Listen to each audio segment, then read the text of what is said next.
Welcome to Adobe Photoshop CS6 স্বাগতম।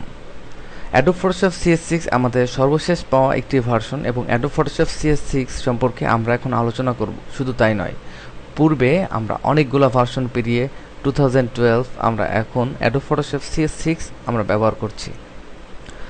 Photoshop CS থেকে CS2 3 4 5 6 5 এর ভিতরে আরেকটি ভার্সন ডেভেলপ করা হয়েছিল, যেটি 5.5।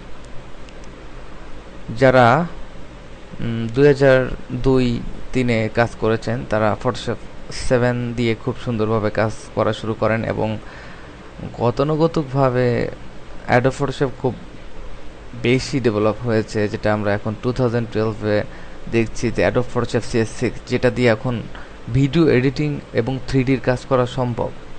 অ্যাডোব ফটোশপ CS3 থেকে 3D বা এক্সটেন্ডেড ভার্সনের সাথে 3D ইনভলভ হয়েছে বা 3D সংযুক্ত হয়েছে।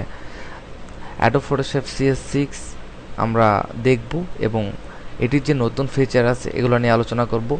আমি মনে করি যে অ্যাডোব ফটোশপ CS6 যদি আমরা ব্যবহার করি তাহলে পূর্বের সবগুলা ভার্সনের যে অপশনগুলো বা যে উপাদানগুলো, যে কম্পোনেন্টগুলো আমরা ব্যবহার করতাম সেটি অবশ্যই এর ভিতর বিদ্যমান এবং এক্সট্রা অনেক কিছু এখানে ইনক্লুড করা হয়েছে, অনেক বাগ ফিক্স করা হয়েছে।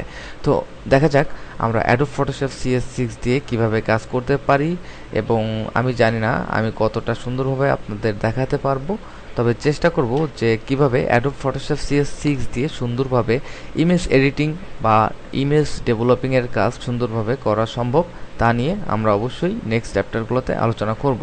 ধন্যবাদ।